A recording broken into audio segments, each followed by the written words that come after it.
Welcome home to USA Global TV and Radio, a place where dreams take flight, with authentic storytelling, diverse perspectives and meaningful conversations, where global stories unite and bridges are built beyond all borders. Discover world-class education, entertainment, hope and inspiration. Together, we're building bridges worldwide. Subscribe to our channel, USA Global TV. Download our app, USA Global TV. Be our guest or join our team. Visit usaglobaltv.com. Thanks to our founder and executive producer, Dr. Jacqueline Kerbeck. Music score by Yeffy Tang from Cloud Road Music. Voiceover artist Mike Porter. Creative direction by Paul Garcia. USA Global TV and Radio, your home for global connection. All rights reserved. This video and its contents are the exclusive property of USA Global TV and Radio. Unauthorized use, duplication or redistribution in any form is strictly prohibited.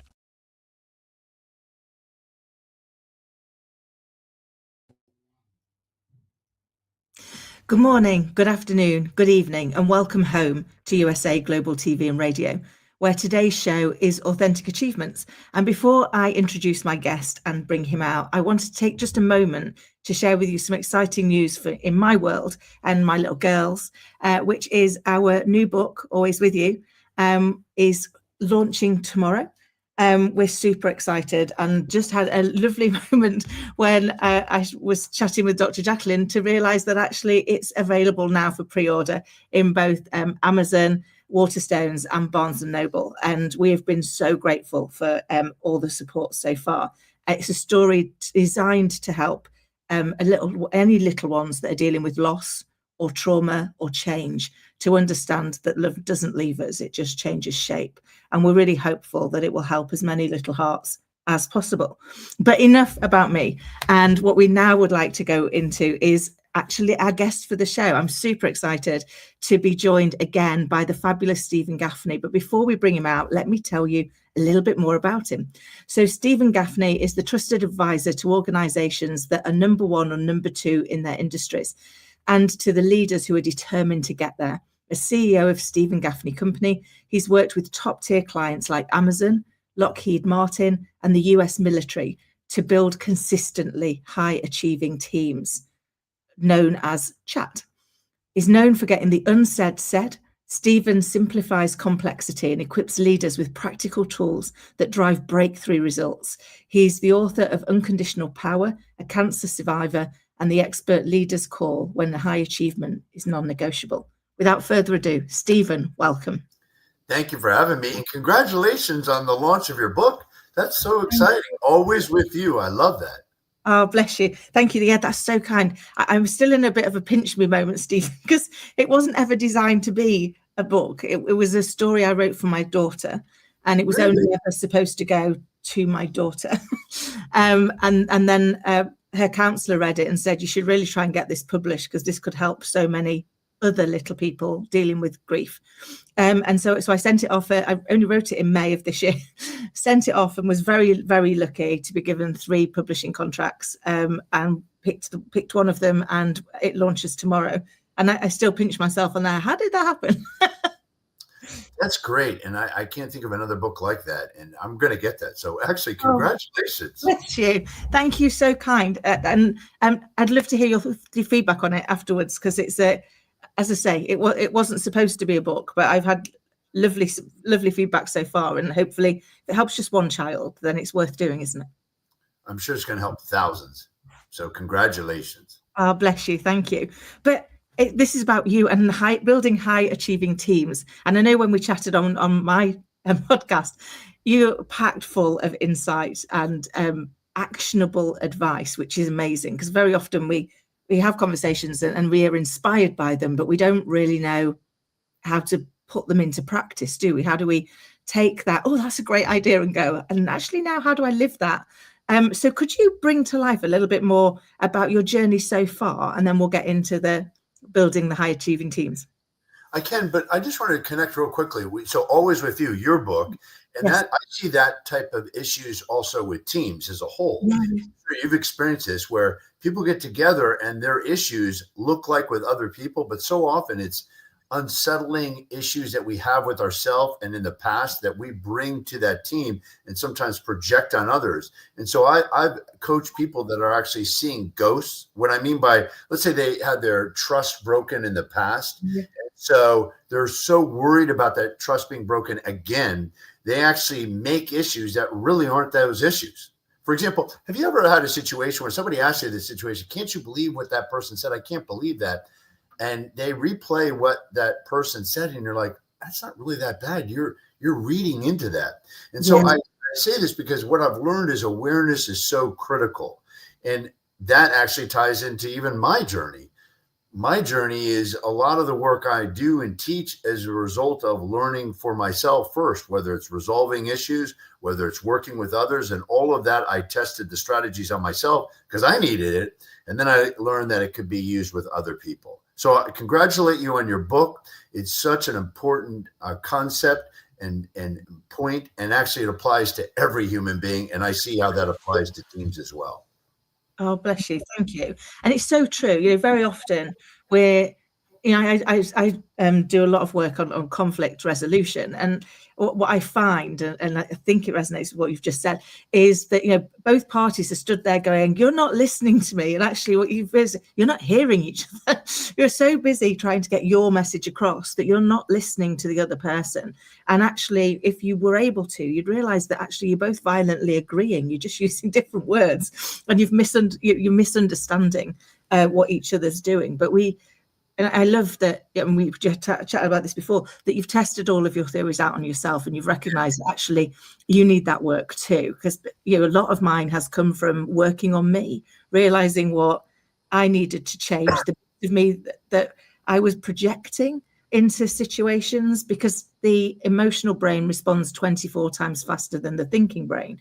So what happens is something happens, and then we make it mean something. But to your point, when somebody else plays it back, you go, "Oh, that's not that bad," because you've not attached the same meaning to it. So how do teams go about starting to really build true connection so that they can understand when actually they are seeing those ghosts, as you describe? Well, there's a lot to consider here. So let's talk about the first overall, our core concept, which is about consistently high achieving teams versus high performing teams. I think the word performing doesn't really do justice of what we have to consider and do right now. And here's what I mean by that. Performance can be confused with hard work, where achievement is about results. That's why I love what you do and authentic achievements, because it is really about, or at least my interpretation of this, is it's all about achievement and results. And that's important to remember why we're here. So how that how that connects with teams is, I've seen people get all hung up and be in silos, and they forget the overall objective is for the organization to do well, whether it's to accomplish a mission, goal, or whatever the case is. So one of the first essential elements of a consistently high achieving team is to know your North Star, PGS. Everybody talks about the North Star, but what I mean is PGS, purpose, goals, and strategy, which we can talk more in particular, but it's about ultimately knowing where we're going. That's critical to deciding what to do day in and day out. I love that. I mean, it's you've made it sound so simple, but actually it isn't. It's once you get there, it makes everything simple, but getting there can be quite hard work, can't it? Doing the work to distill it down to ensure that you've got real clarity on that purpose, that the goals align to it, and that the strategy for how you're going to deliver those goals is valid and is revisitable, because we don't always get it right first time, do we? We've got to be able to hold our feet to the fire and go, is this working the way we wanted it to, or are there elements that we need to adapt or amend or swap out if they're not helping us? But having that framework of being able to constantly pull yourself back to, is this going to deliver against the purpose, the why we're here? Yes, and we have a document for people. So people go like, what can I do about this? Because it sounds, again, and this is where the two of us are so connected. It's one of these things that sounds so simple, but it really isn't. And I'll prove it to people in this way. If you're running a team, go around the room and ask people, what's the purpose of this team? What are our central goals that we're all working towards? And brace yourself for that response. I remember I had a client of mine, he said, no, that's not an issue with our team. And I said, well, you may be right, but let's test it. Let's go around real quick around the participants in the room. And there were about 12 people, and ask, what's the purpose of this team? What are we trying to ultimately do? What are the unifying goals? And we got all these different answers. And he started to get irritated. And so I said, all right, time out. We need to take a break. And I pulled him aside. I said, all feedback is good feedback. You may not like it, but it's telling you what needs to happen. So the first step is to get clear where we're going. We have a document on this, and they're welcome to come.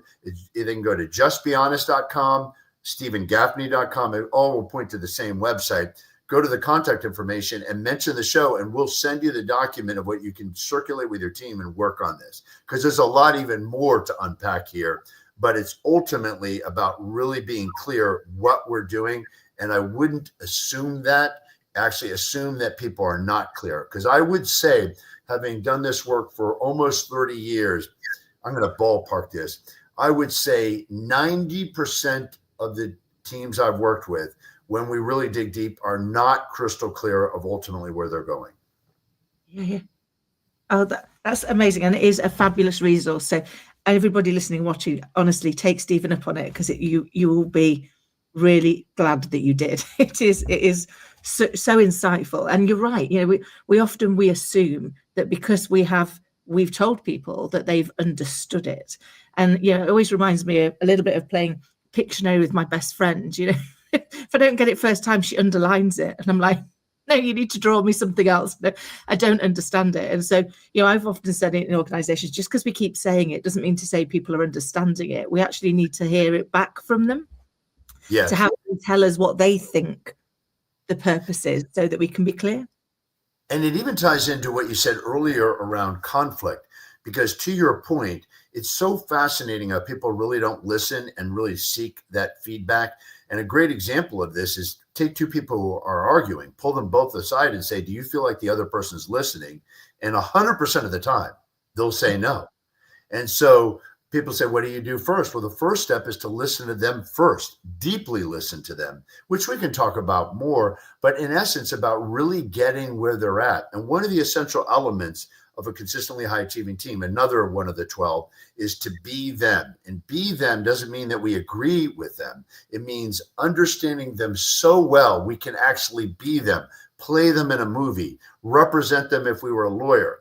It doesn't, again, mean that we agree with everything they're saying, but we get where they're at. And that's the first step to resolving all conflicts. Oh, Stephen, I love that. And this is why we are so aligned. It reminds me, one of the things I used to do when I was prepping for a meeting that I thought could be difficult is I'd first play the part of everybody else in the room. So I would go, if I was them, if I were in their shoes, what's going on in their world right now? What's important to them?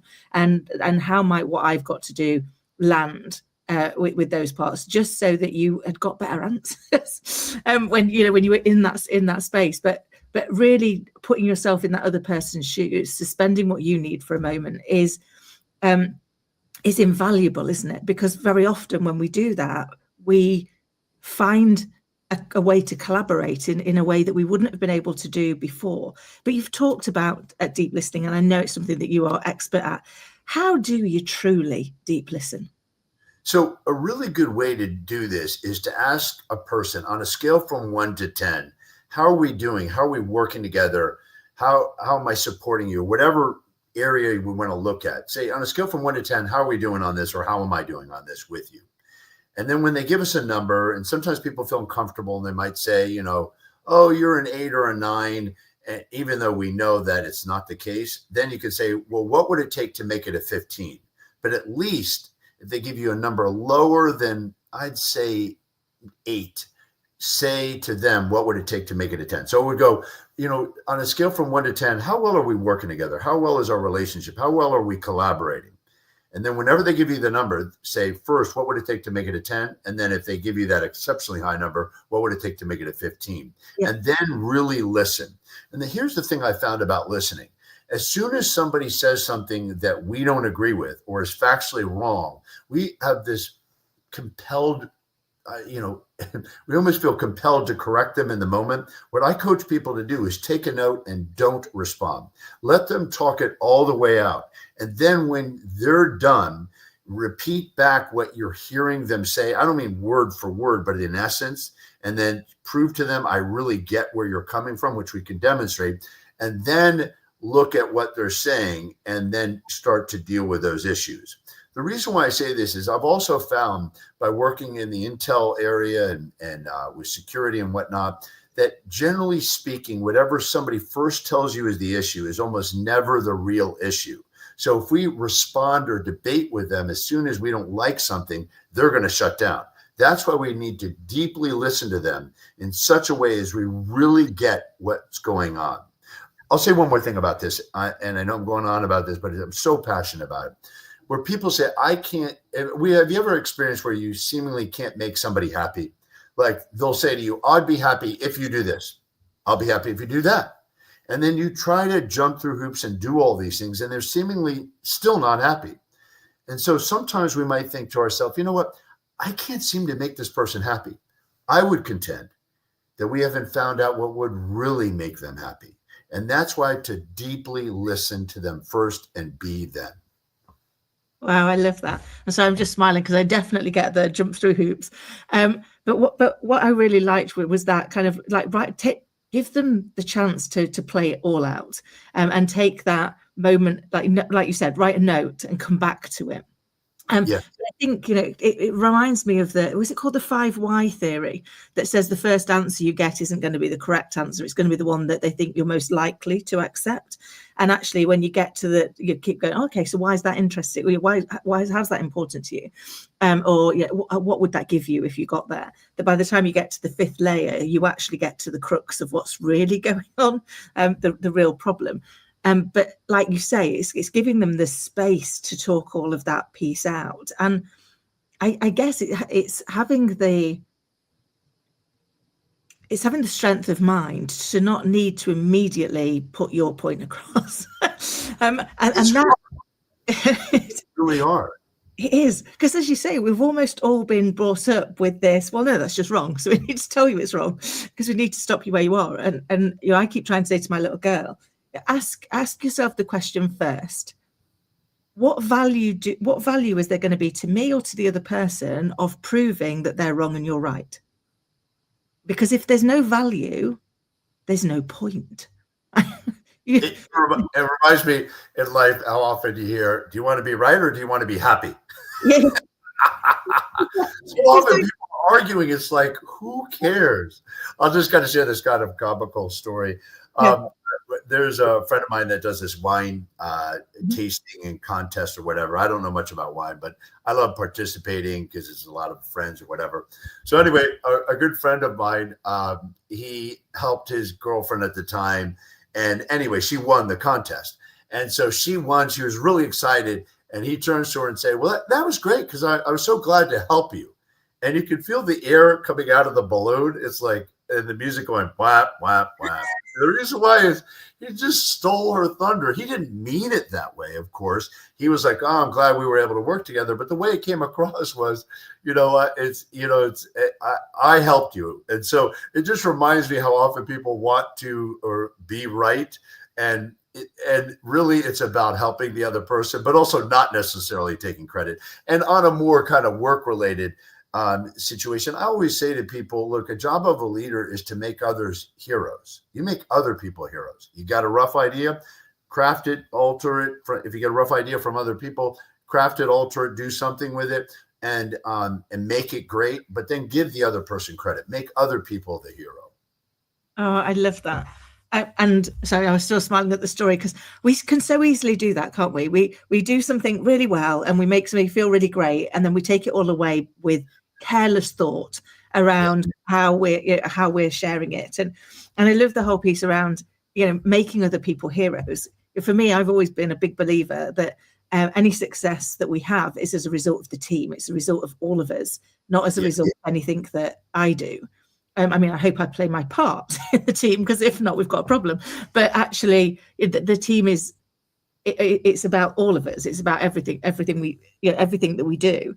But again, we're not always we're not always taught how to do that, are we? How to do that gracefully and graciously without making it sound almost contrived. Would that be fair? Well, true. And that just, reminds me, I was about to say trigger, but that would talk about something else we talked about in the past. But it reminds me how often strategies are taught that are really gimmicks or almost magic tricks that will work in the moment. But when somebody discovers that what we're doing, it won't work. Remember that strategy about mirroring, where you're like, you and I, let's say we're trying to connect. So I would try to, you talk fast, I would talk fast, you talk slow. I try to, how you sit, and I would try to well, that in theory works, right? People who like others who are like them. But if somebody catches us that we're doing that like in an inauthentic way, it just ruins it. Now, we are naturally going to mirror each other when we're connected, but have it be natural. And so I run the test, and I always share with people, never use a strategy that if somebody discovers what you're doing, you're going to feel uncomfortable. You should be able to say, yeah, that's exactly what I'm doing. I am trying to deeply listen. I am trying to be you. I am trying to get the other point of view because I'm always stuck on mine. Yes, I'm trying to not be right. I'm trying to make us happy or us be happy. So I love the filter of teaching stuff that if the other person knows what you're doing, it's not going to unravel. It's going to help. And I can give other examples as well. Oh, Stephen, I love that. It reminds me of many years ago when I worked for a company called Egg. And one of the things that they did as a strategy, and I still live it to this day, was they talked about dancing with customers. Because actually, if you shared with your customer, that's what you were trying to do. That to your point, you can stand by that. But they were like, if I were a dance, I talk very fast. I wave my hands around a lot. I'd probably be, a tango or something. So if the customer was a waltz, how would that dance feel? And it won't feel very good. So actually, you've got to become, they're the lead, and they're leading the dance. So you take on their dance moves. And so we often used to share that with customers because it was actually quite nice. And people are like, oh, what a lovely thought. Because you get that. It's like, we're trying to make sure that this feels good for you, that this feels comfortable for you. Yes. And one of the most important things, or I would say the most important message, I just want to get out there and then connect it to what we're talking about, is the biggest stumbling block of all relationships, all teams, and all organizations is lack of honest communication. But what I mean by honest communication isn't about truth or lies. That's not the real problem. The biggest problem is not what people say. It's actually what they don't say to each other. It's what they leave out. And the key is to get the unsaid said. So here, let me tie this into like what you were saying earlier with the 5 whys and what we're talking about now. Whenever we're feeling uncomfortable, just say that. So I'll give you an example around asking questions and just getting the unsaid said. I was working with a team, and we always do an analysis of the team with interviews and finding out the real issues. We found out that this leader was running a team that the team thought he doesn't trust us. And so I asked him when the data came back, when the report came back, why do you think that's the case? He goes, I don't really know. But one thing I'm seeing here is that people are responding negatively to me asking a lot of questions. And I said, well, that could be connected. And he said, yeah, that's true. And I said, so why are you asking those questions? Why are you asking so many questions? And he said, I just want to know. I want to learn. And I also want to challenge people. But it's not coming from I don't trust them. It's because I want to grow with them. And I want us to think outside the box. And I'm trying to learn from them. I said, well, why don't you say all that? So when we started the session, he led with that. He said, look, I understand that some of you may not trust me, and this may be connected to me asking a lot of questions, whatever the case may be. But let me just say this. The reason why I'm asking you these questions, and then he explained it. And then the issue went away. And guess what? He continued to be his authentic self. He asked a lot of questions, but now people understand the perspective. So whenever somebody's stumbling, it's just get the unsaid said. If you're trying to work with somebody and you're worried about them getting defensive, say that. I want to talk to you, but I don't know how to share this without it coming across wrong. In other words, continue to look at getting the unsaid said and getting others to get the unsaid said. Amazing. That is, it's so important, isn't it? Because context is king. And I tell that all of the time when she asks me a question, I'm like, hold on, we were just talking Barbies. Now we're over here. Can you give me a little bit more information? But that kind of like setting that context, giving people like, what's your intention And I use that all the time. If I'm having to have difficult conversations, I'll share that, I'm a bit conflicted about doing this, and then I'll share why I'm doing it, which is, if you don't know, you're going to get in your own way, and I don't want to see you do that. So, but it's in having the courage to be vulnerable, isn't it? To say, actually, I'm not feeling 100% here, or I'm not certain how this might land, and I don't want it to land in the wrong way. Or, and I think, having the ability to do that, and you always do it so graciously, so that actually you don't even notice really that you've tackled an uncomfortable conversation because you've led into it so gently. Is that an important part of the skill? It is, and it just comes again with the ability to get the unsaid said. So if you're feeling vulnerable, say that. And it's interesting that you bring up vulnerability, because vulnerability inspires honesty. I've found vulnerability inspires honesty. So if we want other people to get the unsaid said, if we're vulnerable, it makes a huge difference. So a good example of that is, as a leader, we can say, all right, everybody needs to do these things, and we need to move out on this. Or you could say, look, everybody needs to do this and move out. And the reason why I'm saying this is because if we don't take care of this, we run the risk of the business going downhill. I don't mean we're doomed. I mean, we just need to address these issues now. And in the past, I've had issues where I didn't get it addressed and it came back to bite me. And then I might share a lesson learned.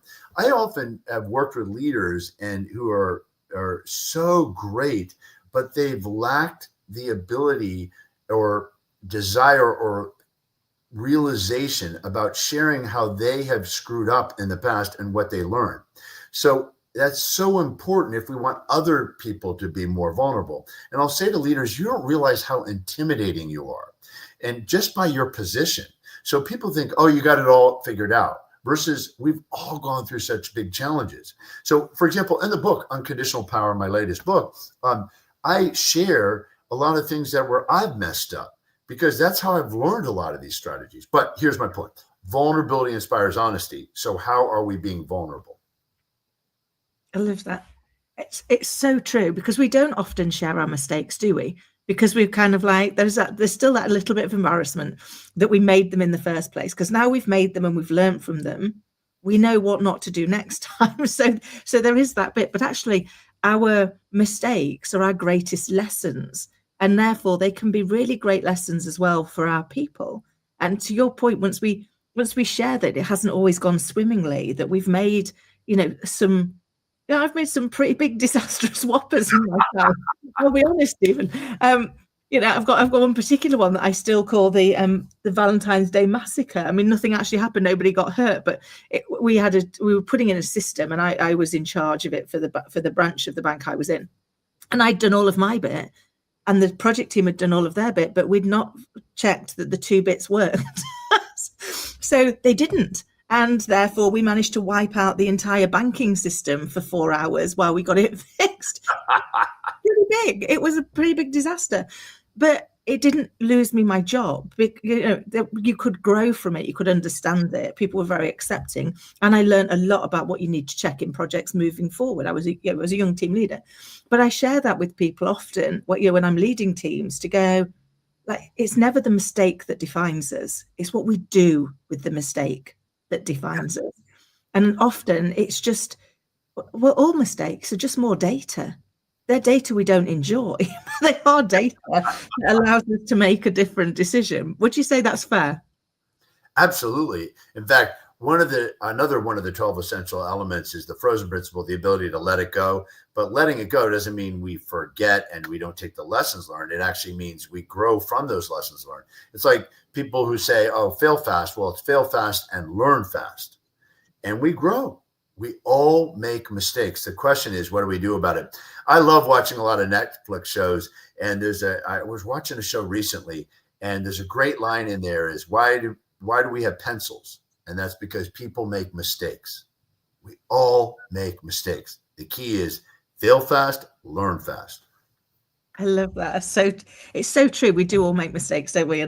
And we do grow through them, as long as we I always think that we grow through what we go through, but only if we go through it and take the lesson, take the learning, because if not, we're just going to make the same mistakes again. And I think it's creating that environment, isn't it? That safe environment where people don't fear the failure.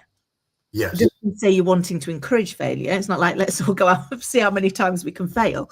But if we fear the failure, we'll stop taking certain risks, won't we? Because we'll be too wedded to needing the security of it being right all the time. Yeah. And what I have found by coaching people to forgive and let go, again, forgiving doesn't mean forgetting. Or obviously growing from things. And why it's one of the 12 essential elements is because when people are stuck in the past, it's because they haven't really learned from the past. And if they have learned something, it's often disparaging. It's like having our trust being broken and say, okay, well, what I learned is I can't trust other people. Well, that's not empowering, and that doesn't help us move forward. The key in life, I found, to letting go is to learn from the past in an empowering way.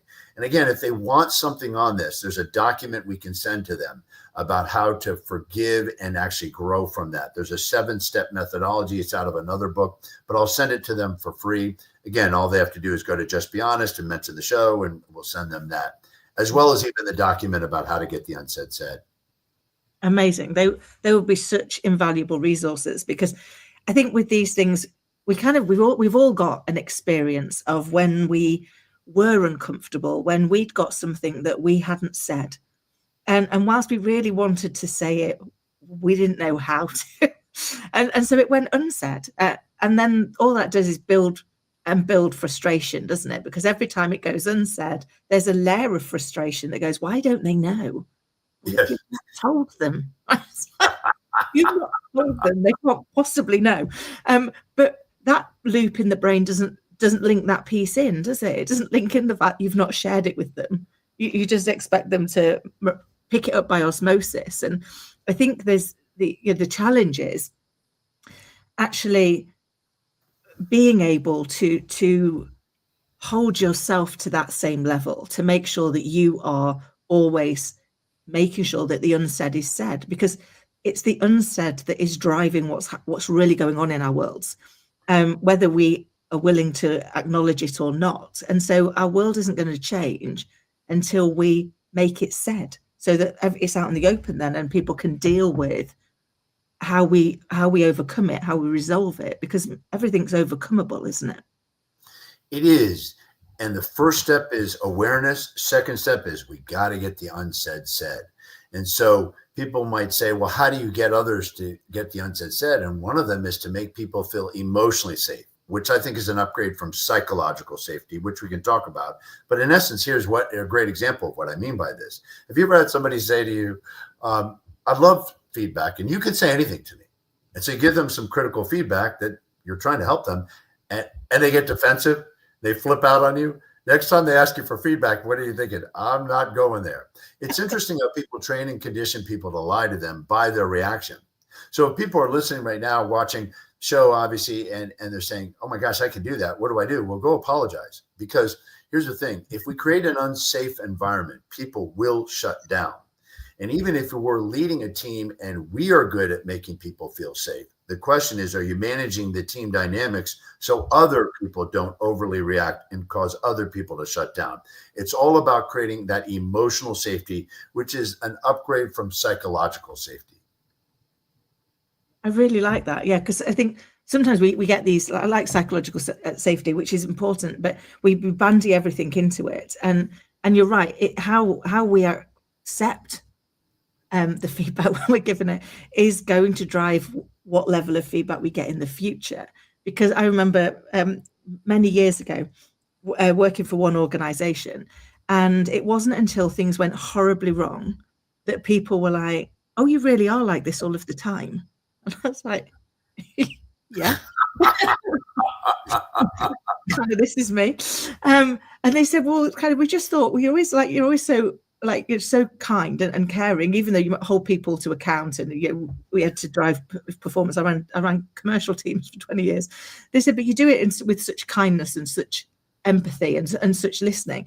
He said, but that's all well and good when you're always slaying your numbers. He said, but we were like, yeah, wait to see what she's really like when we miss a number, when the wheels come off the bus. And when it did, I stayed the same. And I was like, because I've got no credibility with you ever if I suddenly swap who I am because the result hasn't gone the way I wanted it to. Because you'll never trust that I am who I say I am. You'll always be waiting for the what if. Yes. But moving into new organizations, I've kind of shared that story with it. I get it's really hard as the leader to tell you that I want feedback, because I can say that, and I guarantee in your lifetime you've had people say it, and then when you've given them the feedback, they've bitten your arm off. So I recognize it's a lot for me to expect that you're going to be willing to give me the feedback, but all I'd ask is trust me first and let me prove to you the trust was worthwhile, because it's a big ask, isn't it, to go into to ask your team to share with you the parts that you're getting wrong, the areas where you could be doing better, because they've all probably had at least one experience where that person said they wanted it but didn't like it. Absolutely. They've had some bad experiences, which again, that connects well with what we talked about earlier about people seeing ghosts. And so they're like, I don't want to share things, but wait a minute, why not? Because they've had bad experiences of the past, but just because you had bad experiences of the past doesn't mean you're going to have a bad experience now. The other thing that I think to consider around this emotional safety is another element that I found critical is rewarding honesty. And I don't mean financially, I mean doing something with it. How often have you seen these companies that do employee surveys or people who ask for feedback and they don't do anything with it? At best, they report back what the feedback, but they don't take specific action. And if they do, it's months and months where people are like, this takes forever. So I've worked with teams where people say, I feel safe to bring things up, but nothing will change. And when people feel like that, they shut down. We have to reward honesty. That's so true. And I think sometimes when we get feedback on things, sometimes they are big things that we're going to take a long time to change. Yeah. But that doesn't mean to say we can't be letting people know while we're going through it. It's like we're working on that. But there's always some low-hanging fruit, quick changes that you can actually make and implement. And it is, to your point, it's that giving them back the recognition, saying, look, we understand that took something for you to be that honest with us, for you to share that piece, to be vulnerable enough to let us know that this isn't going well, was a big thing, and we should celebrate and acknowledge that, so that you're willing to take that step again. Yes, because that's what we're trying to grow, isn't it? Is that space where they will feel that the next step's easier because the last step was taken so well and was acted on. And that when I work with teams, and when we work with teams, we make sure at the end that there's specific action items they've agreed to do that they're going to do very quickly, not months down the road, but now. And that's really important, because how often have people attended a meeting and thought this is a waste of time because we keep having the same conversation over and over again. We're not taking action. We got to move out with speed. In fact, speed is a really interesting differentiator, and speed, I found, improves quality and motivates people. First, it motivates people because people feel like, wow, stuff is getting done, but it also improves quality because if we move out on something and we get feedback, we can beat out the competition. Some people are way too slow, but the big point is to take action as quickly as possible. I love that. Stephen, I always so love our conversations. I can't believe where the time's gone. It's like it always just flies. And I want to make sure that before you go, you can share with the audience how they can get in touch with you and who you help.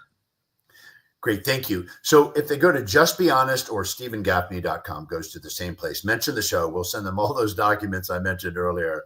And in fact, there's one other document I want to send them. There's a 9-step methodology I wrote about how to have difficult conversations. We'll send it to them for free, but they have to mention the show.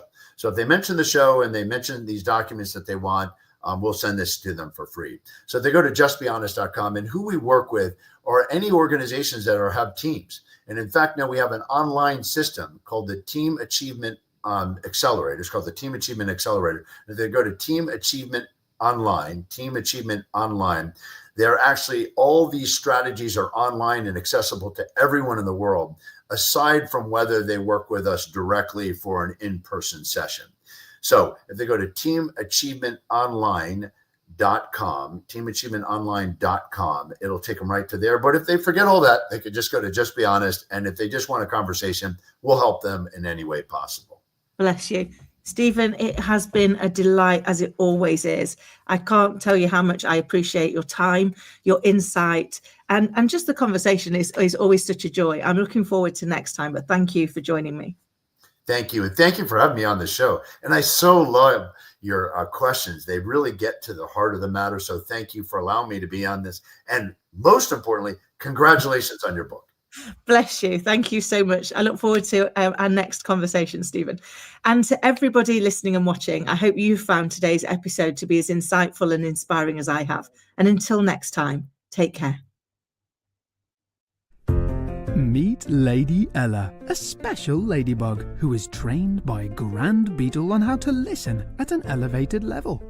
After earning her gold wings, Mother Earth and Father Universe asked her to travel across the solar system, teaching life lessons to creatures to respect one another and to listen. Learn more about her travels in the book series, The Amazing Adventures of Lady Ella.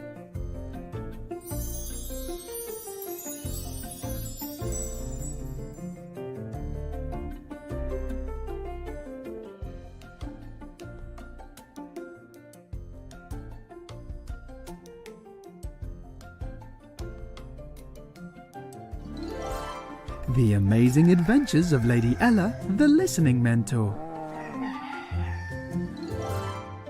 Lady Ella's ABCs of Listening. Lady Ella has afternoon tea in London. The ocean calls and Lady Ella listens. Lady Ella listens in the Baobab National Game Park. Lady Ella's space adventure across the universe. The magical adventures of Lady Ella and her super-powered friends. There are also collections of colouring books for parents and kids.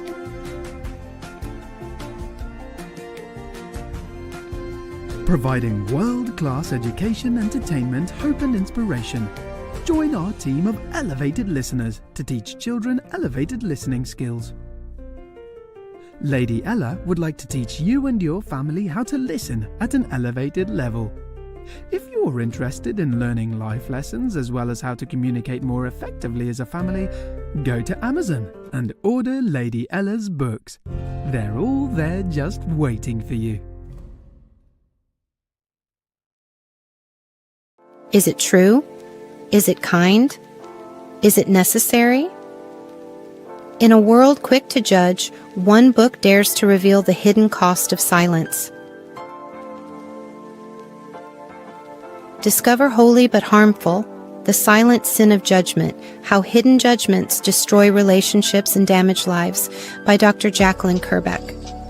The Amazon #1 bestseller that's transforming the way we understand ourselves and the way we see others. Pick up the companion workbook to uncover your own hidden judgments and learn how to break free from them.